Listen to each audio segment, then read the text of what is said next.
ಪ್ರಥಮವಾಗಿ ಪರಮ ಪೂಜ್ಯ ಪದ್ಮಭೂಷಣ ಡಾಕ್ಟರ್ ಶ್ರೀ ಶ್ರೀ ಶ್ರೀ ಬಾಲಗಂಗಾಧರನಾಥ ಮಹಾಸ್ವಾಮೀಜಿಯವರನ್ನ ವೃಂದನಗಳಲ್ಲಿ ಅವರ ದಿವ್ಯ ಚೇತನಗಳಿಗೆ ನಮನಗಳನ್ನು ಸಮರ್ಪಿಸುತ್ತಾರೆ. ಶ್ರೀ ಆದಿಚುಂಚನಗಿರಿ ಮಹಾಸಂಸ್ಥಾನ ಮಠದ 72ನೆಯ ಸಿದ್ಧ ಸಿಂಹಾಸನಾಧೀಶರು ಶ್ರೀಮನ್ ನಿರಂಜನ ಪ್ರಣವ ಸ್ವರೂಪಿಗಳು ಪರಮಪೂಜ್ಯ ಜಗದ್ಗುರು ಡಾಕ್ಟರ್ ಶ್ರೀ ನಿರ್ಮಲಾನಂದನಾಥ ಮಹಾಸ್ವಾಮೀಜಿಯವರನ್ನು ಮನಸ್ಸಾ ಸ್ಮರಿಸುತ್ತಾ, ಪರಮಪೂಜ್ಯರ 13ನೇ ವರ್ಷದ ಸಂಸ್ಮರಣೆ ಹಾಗೂ 81ನೇ ಜನ್ಮ ದಿನೋತ್ಸವದ ಅಂಗವಾಗಿ ಪ್ರತಿ ವರ್ಷ ನಮ್ಮ BGS ಸೇವಾ ಸಮಿತಿ ಬಿಡದಿ ಗ್ರಾಮದಲ್ಲಿ ಬಹಳ ವಿಶೇಷವಾಗಿ ಭಕ್ತಿ ಶ್ರದ್ಧೆಯಿಂದ ಪ್ರತಿ ವರ್ಷವೂ ಕೂಡ ಪೂಜ್ಯರ ಹೆಸರಿನಲ್ಲಿ ರಕ್ತದಾನ ಶಿಬಿರ, ಅನ್ನ ಸಂತರ್ಪಣೆ, ಭಕ್ತಿಯ ಸಮರ್ಪಣೆಯನ್ನು ಮಾಡ್ತಾ ಬಂದಿರತಕ್ಕಂಥದ್ದು ಭಾಳ ಸಂತೋಷ. ರಾಮನಗರ ಬಿಡದಿ ಹೋಬಳಿಯ ಬಾಣಂದೂರು ಗ್ರಾಮದಲ್ಲಿ ಚಿಕ್ಕಲಿಂಗಪ್ಪ ಬೋರಮ್ಮ ದಂಪತಿಗಳ ಸುಪುತ್ರರಾಗಿ ಜನ್ಮ ತಾಳಿ ಇವತ್ತು ಇಡೀ ಪ್ರಪಂಚದಾದ್ಯಂತ ತಮ್ಮ ಛಾಪನ್ನು ಮೂಡಿಸಿ ಧಾರ್ಮಿಕ, ಆಧ್ಯಾತ್ಮಿಕ, ಶೈಕ್ಷಣಿಕ, ಸಾಮಾಜಿಕ ಆಡುಮುಟ್ಟದ ಸೊಪ್ಪಿಲ್ಲ ಅಂತ ಹೇಳಿ ಏನು ಗಾದೆ ಇದೆಯೋ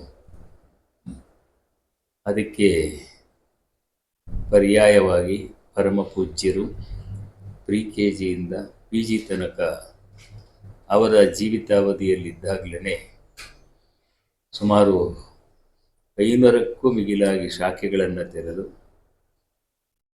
ಪ್ರಪಂಚನೇ ತಿರುಗಿ ನೋಡುವಂಥ ರೀತಿಯಲ್ಲಿ ದಕ್ಷಿಣ ಭಾರತದಲ್ಲಿ ವಿಶೇಷವಾಗಿ ಭೈರವನ ದೇವಾಲಯವನ್ನು ನಿರ್ಮಾಣ ಮಾಡಿ ಲೋಕಾರ್ಪಣೆ ಮಾಡಿ ಆರೋಗ್ಯ ಭಾಗ್ಯವನ್ನು ಕೊಡ್ತಕ್ಕಂತಹ ದೃಷ್ಟಿಯಿಂದ ಮೆಡಿಕಲ್ ಕಾಲೇಜುಗಳನ್ನು, ಆಸ್ಪತ್ರೆಗಳನ್ನು ನಿರ್ಮಾಣ ಮಾಡಿ ಲೋಕಾರ್ಪಣೆ ಮಾಡಿ ಕುಂಟ ಕುರುಡರಿಗೆಲ್ಲ ಕಣ್ಣುಕಾಲ ಕೊಟ್ಟ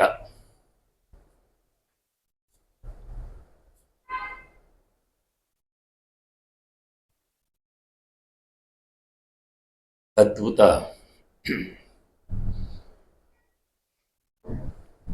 ವಿಚಾರಧಾರೆಯನ್ನು ಮನಗಂಡಂತಹ ಮಹಾಸ್ವಾಮೀಜಿಯವರು ಕುರುಡರಿಗೆ, ಕುಂಟರಿಗೆ, ಅನಾಥರಿಗೆ, ಅಬಲೆಯರಿಗೆ ಅಷ್ಟೇ ಅಲ್ಲದೆ ಪ್ರಕೃತಿ ಮಾತೆಗೂ ಕೂಡ ನಿಮಗೆಲ್ಲ ಗೊತ್ತಿದೆ 5 ಕೋಟಿ ಸೊಸೆಗಳನ್ನು ನೆಟ್ಟು ಮಾನವ ಧರ್ಮದ ನಿಜವಾದ ಅರ್ಥವನ್ನು ಜಗತ್ತಿಗೆ ಕೊಟ್ಟಂತಹ ನಮ್ಮಂತಹ ಅನೇಕ ಸನ್ಯಾಸಿಗಳನ್ನು ಸೃಷ್ಟಿ ಮಾಡಿರ್ತಕ್ಕಂತಹ ಮಹಾನುಭಾವರು. ಅವರ ಸಂಸ್ಮರಣೋತ್ಸವದ ಅಂಗವಾಗಿ ಕರ್ನಾಟಕದಾದ್ಯಂತ ಅಷ್ಟೇ ಅಲ್ಲದೆ ಹೊರ ರಾಜ್ಯಗಳಲ್ಲೂ ಕೂಡ ಪೂಜ್ಯರ ಒಂದು ಸೇವಾ ಭಾವನೆಗಳನ್ನು ಸ್ಮರಣೆ ಮಾಡಿಕೊಳ್ತಕ್ಕಂತಹ ವಿಚಾರಧಾರೆ ತಮ್ಮೆಲ್ಲರಿಗೂ ಗೊತ್ತಿದೆ. ಇಂದಿಗೆ 13 ವರ್ಷಗಳು ಮಕರ ಸಂಕ್ರಾಂತಿಯ ಉತ್ತರಾಯಣ ಪುಣ್ಯಕಾಲದ ಮಕರ ಸಂಕ್ರಾಂತಿಯಂದು ಪರಮ ಪೂಜ್ಯರು ಭೈರವೈಕ್ಯರಾಗಿ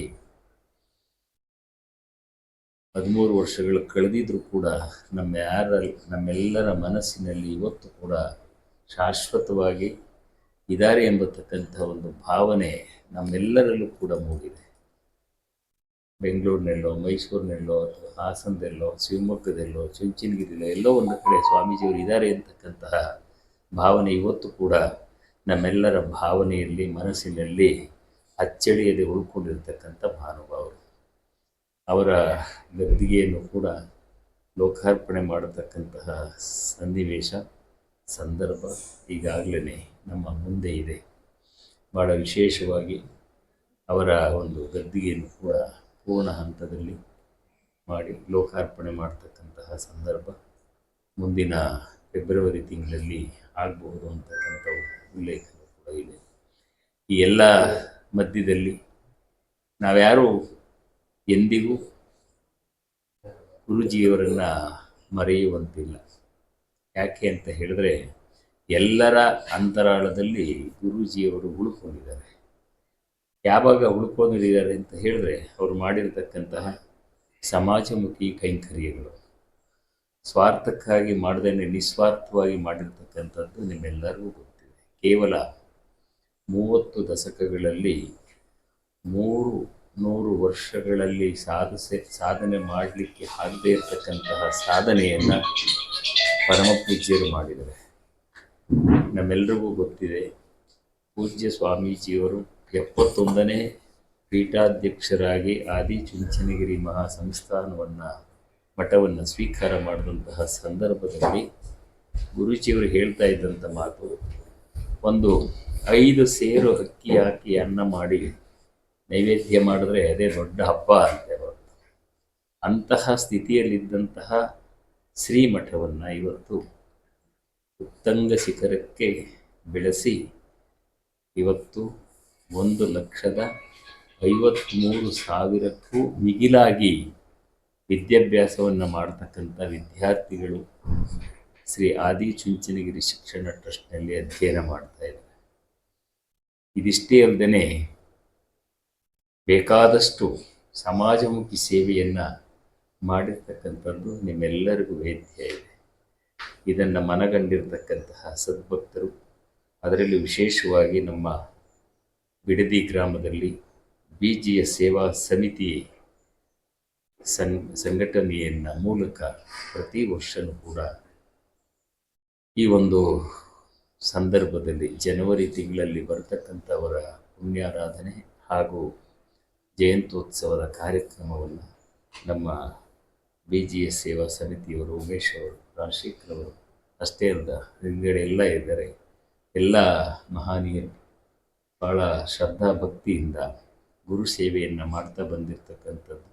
ಅದರ ಜೊತೆಗೆ ರಕ್ತದಾನ ಶಿಬಿರ ಭಾಳ ಪ್ರಮುಖವಾಗಿರ್ತಕ್ಕಂಥದ್ದು. ಅಂಗಾಂಗ ದಾನ ಭಾಳ ಶ್ರೇಷ್ಠವಾಗಿರ್ತಕ್ಕಂಥದ್ದು. ಎಲ್ಲ ದಾನಕ್ಕಿಂತ ಅನ್ನದಾನ ಶ್ರೇಷ್ಠ, ಅನ್ನದಾನಕ್ಕಿಂತಲೂ ಶ್ರೇಷ್ಠವಾಗಿರ್ತಕ್ಕಂಥದ್ದು ವಿದ್ಯಾದಾನ, ವಿದ್ಯಾದಾನಕ್ಕಿಂತಲೂ ಶ್ರೇಷ್ಠವಾಗಿರ್ತಕ್ಕಂಥದ್ದು ಅಂಗಾಂಗ ದಾನ, ರಕ್ತದಾನ, ಅಂಗಾಂಗ ದಾನ ಅಂತಕ್ಕಂಥದ್ದನ್ನು ಮನಗಂಡಿರ್ತಕ್ಕಂತಹ ನಮ್ಮ ಯುವಶಕ್ತಿ ಇವತ್ತು ಅವರ ಹೆಸರಿನಲ್ಲಿ ಒಳ್ಳೆಯ ಕೆಲಸವನ್ನು ಮಾಡ್ತಾ ಇದ್ದಾರೆ. ಭಗವಂತ ಅವರಿಗೆ ಇನ್ನೂ ಹೆಚ್ಚಿನ ಮಟ್ಟದಲ್ಲಿ ಗುರೂಜಿಯವರ ಹೆಸರಿನಲ್ಲಿ ಸೇವೆಯನ್ನು ಮಾಡ್ತಕ್ಕಂತಹ ಶಕ್ತಿ ಸಾಮರ್ಥ್ಯವನ್ನು ನೀಡಲಿ. ಅವರೆಲ್ಲರಿಗೂ ಕೂಡ ಅವರ ಅನುಗ್ರಹ ಸದಾ ಇರಲಿ. ಅವರೆಲ್ಲರಿಗೂ ಆರೋಗ್ಯ, ಐಶ್ವರ್ಯ, ಧನಕನಕ, ವಸ್ತುವಾಹನಗಳನ್ನು ದಯಪಾಡಿಸ್ತೀನಿ. ಭೈರವೇಶ್ವರನ ಕೃಪೆ ಅವರ ಮೇಲೆ ಸದಾ ಇರಲಿ ಅಂತಕ್ಕಂಥ ಮಾತನ್ನು ಈ ಸಂದರ್ಭದಲ್ಲಿ ಮನಪೂರ್ವಕವಾಗಿ ಆಶೀರ್ವದಿಸ್ತಾ ಇದ್ದೀನಿ ಅಂತಕ್ಕಂಥ ಮಾತನ್ನು ಹೇಳ್ತಾ ನನ್ನ ಮಾತಿಗೆ ವಿರಾಮವನ್ನು ಕೊಡ್ತಾ ಇದ್ದೀನಿ. ಜೈ ಶ್ರೀ ಗುರುದೇವ್.